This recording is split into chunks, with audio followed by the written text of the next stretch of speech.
Why? Because Ananda is yourself. You are giving yourself a condition for that Ananda to manifest itself. That's why when you fulfill a desire, your mind is projected into that desire. And now when you fulfill it, that projection gone, Ananda that you are wells itself. But then other projections come and cover it up. That's why sometimes you're walking. Suddenly you turned a corner. So nice, the clouds are cleared and the sun is shining through that. It was so beautiful. The projecting mind, completely resolved, arrested by a beautiful scene, the Ananda that you are manifests itself.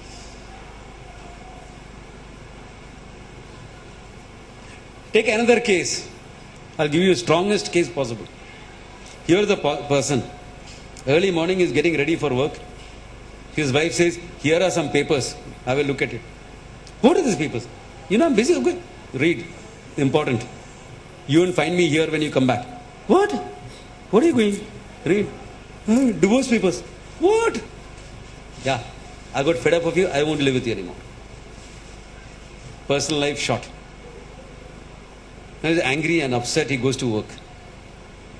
How can you do that? How can you throw away 10 years of marriage just like that? He's thinking. In that mood, he picks up a fight with his boss. He says things which he should not have said. The boss says, okay, you're on notice, fired. Clear out now. Oh my God. Professional life gone. In that angry, upset mind, he is driving back. Angry and upset. He meets with an accident. Lands up in hospital with a leg in a cast and propped up with all those weights and everything. Health compromised.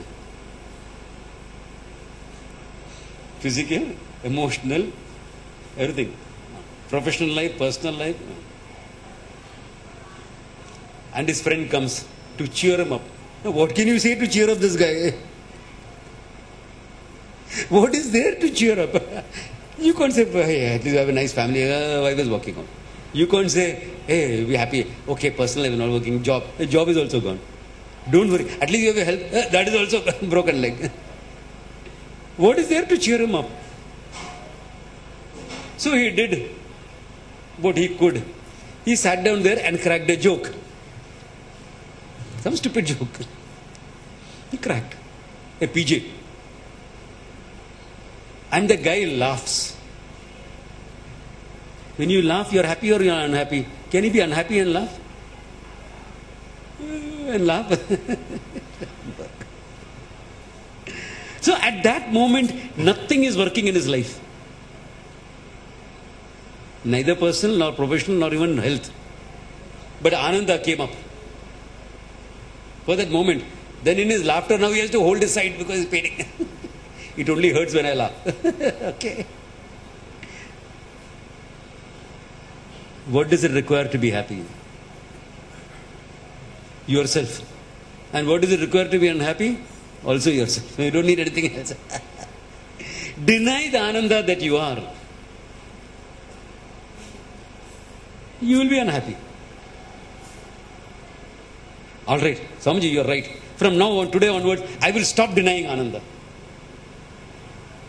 How? That Ananda is, your mind is covered by self-ignorance. The self-ignorance has to go. How will ignorance go? How do you think ignorance will go? How do you think the ignorance of my key went? Knowledge. No? Knowledge is the only thing that will make ignorance go. Therefore, self-knowledge.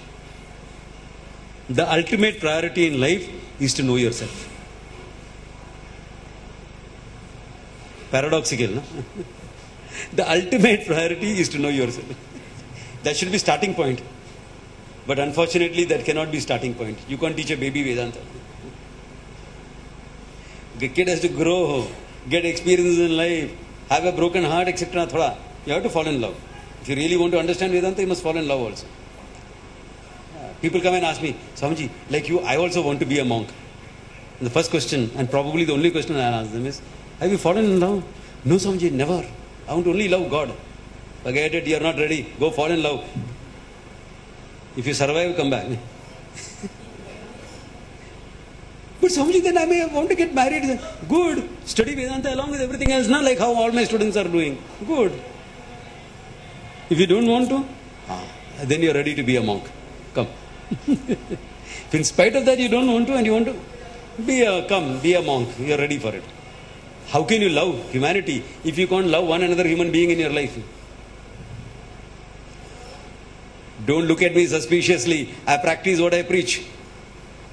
Long ago, okay? Yeah. Therefore, this discovery of Ananda by knowledge, self-knowledge, is what is the ultimate purpose of life is. Because that's why you started. Out of ignorance you are born and you are moving to knowledge. You are born a mortal, you are moving towards immortality. Because that's what Ananda means. Asato va sadgamaya, tamaso va jyotirgamaya. From ignorance to light, knowledge. Mrityorva amrutam gamaya. That's a prayer, that's a Hindu prayer. That's the ultimate priority in life. This is what you are aiming for. This is what you really need to. Therefore, there is only one question worth asking or answering in Vedanta. That is, who am I? What am I really about? And all of Vedanta is only meant for that. Whether you deal it as a purpose in life, this, that, the whole thing is kept for that.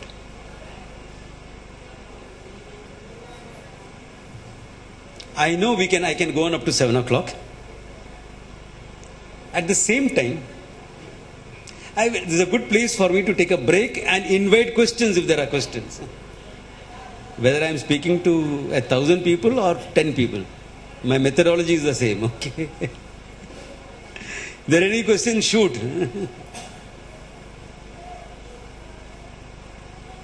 Yes, sir. What do you think? Okay, but that's a fair question. I'll give a fair answer. Yes. Because self-knowledge, that's what I know, that's what I teach. I do a lot of things, but all that is mainly meant for knowing this. I do a lot of things. But fundamentally, it is come back to knowing yourself. That's the ultimate purpose. That's what it is about. And you know that, that's why all sadhus are called Anandas, you know. That Ananda is this thing for every sadhu. Some Ananda to make a differentiate between one guy and the other guy. Not necessarily. Not necessarily. Look at the Gita. The teacher in the Gita, the student in the Gita, because he wanted Ananda, was a much married man. Arjuna had many wives. He was a warrior and a householder, fighting to gain a kingdom, to look after a kingdom. And the teacher in the Gita, much more married. Correct? So, it is not what you do in life. It's what you know that matters. Therefore, you follow a certain lifestyle like priority-based living. Why? Because then you get a lot of time to follow this knowledge also. If you're chasing your desires, then you're running around like a headless chicken. You don't have enough time for all this. Whereas, if you are priority-based living, you have a lot of time. Because you're doing what is important to you. You're not wasting time on what is not important. That's why you can buy the best time management tools. It will not work. Unless you base it on priorities. Don't waste time on what doesn't matter to you. Swamiji, but entertainment matters. Correct. Entertainment. Good, solid entertainment matters. Take it, entertainment. But don't sit in front of the TV. Click, click, click, 1 to 100. Click, 500 now. Click, click, click, 500 to 1. Okay, you had one round. Nothing interesting, no? Forget it. Come after 1 hour and see if there is something interesting. No. No good, Ravana. No good one. 4 hours goes in just that. Every day. Waste of time on what is not important. Genuine entertainment is fulfilling for you. Do it. Take it. It can be anything. It can be a play, it can be a TV, it can be a good movie, it can be music, it can be a sport which will take care of your health priority as well.